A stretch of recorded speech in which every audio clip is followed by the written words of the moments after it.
Dear Greta, it has been an amazing 10 days. We find ourselves huddled around the hangars every hour, just waiting for the latest news here in Brigantine. I must say there's not a lot of aviation radar instruction going on right now. Just too much news.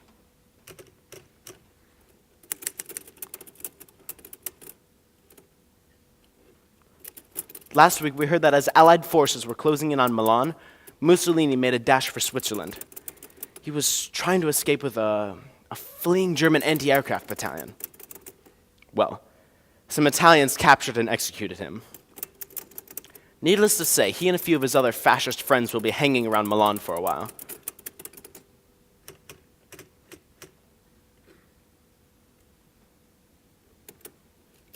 So 3 days later, the Battle of Berlin is raging above him as Adolf and Eva consider their options from the bunker below.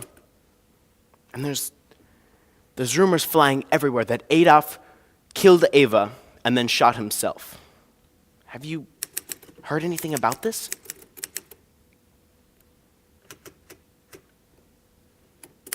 They're saying that Donitz and Goebbels were left in charge, but now some of the boys are saying that Goebbels killed himself too. You know, it might be true because we know for certain that the Germans surrendered on the 2nd in Denmark and then in the Netherlands on the 4th. Yes. Jeez. Today is, and yesterday, they've all been just a whirlwind. No one's sleeping here. They say Eisenhower got the surrender today, and Churchill is saying the same thing. But none of us know for sure. And it's so hard to get reliable news. But it looks good. I can only pray that it's all true and that this great war is finally over.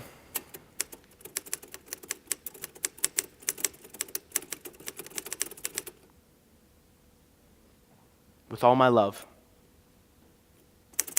Alan.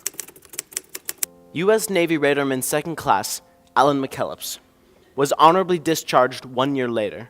On the 2nd of May, 1946, and received the American Theater Ribbon and the Victory Medal. After a 3-day, 812-mile train ride, Alan was greeted at the depot by his wife, 2 children, his father, and his sister.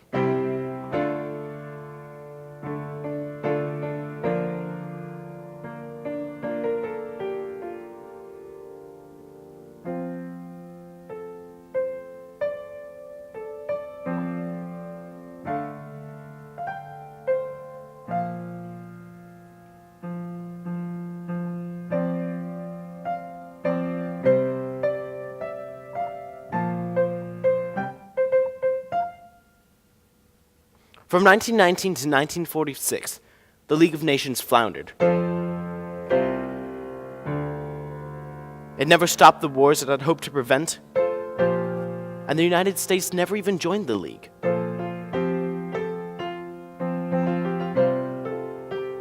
Woodrow Wilson's dream was never realized, but Wilsonianism was born in 14 points.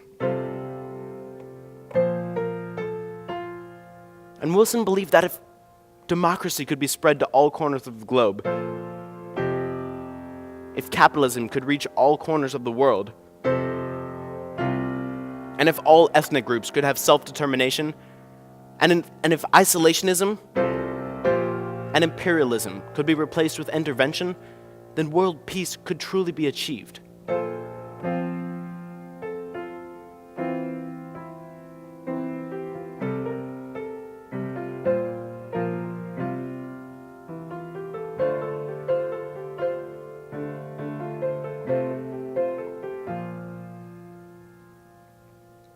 Indeed, as Henry Kissinger once said, American foreign policy is now an ongoing struggle between Jacksonites and Wilsonians. A struggle between Andrew Jackson's isolation and Woodrow Wilson's intervention.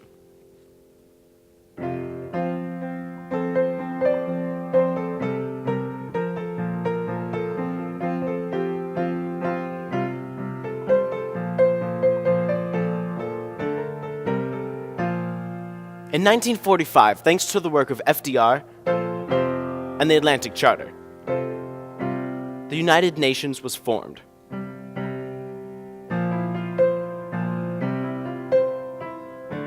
On November 29th, 1947, the UN voted to divide the British Mandate of Palestine into two segments. One Jewish, the other Arab. On May 14th, 1948, Israel was attacked. On the same day, it gained and declared its independence. And with such a combined force attacking Israel, few would have given the new country any chance of survival.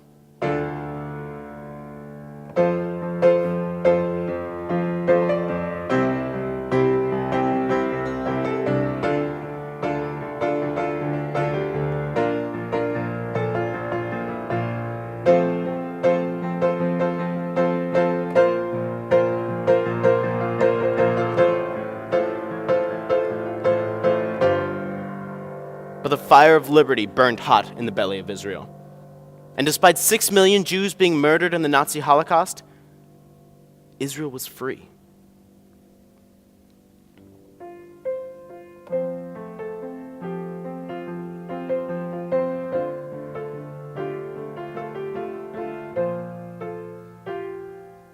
Philosopher John Rawls, in his Theory of Justice, says that justice is fairness, that everyone should have the same starting position in life, that everything should be equal. Oliver Wendell Holmes says that injustice anywhere is a threat to justice everywhere. And so we remain.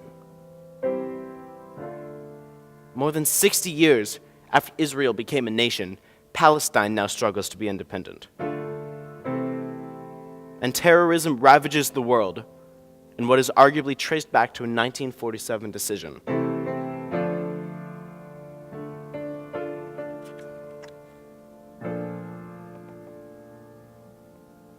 Do we, like Rawls, demand a level playing field? Fairness, equality, and what some would call socialism and entitlements? Wouldn't we then marginalize and offend the very liberties that justice as fairness seeks to equalize?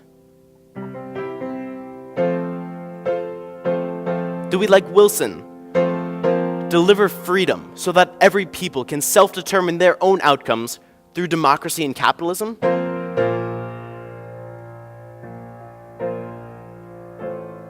Or do we, like Jackson, declare that it's not our problem, that it's not our concern,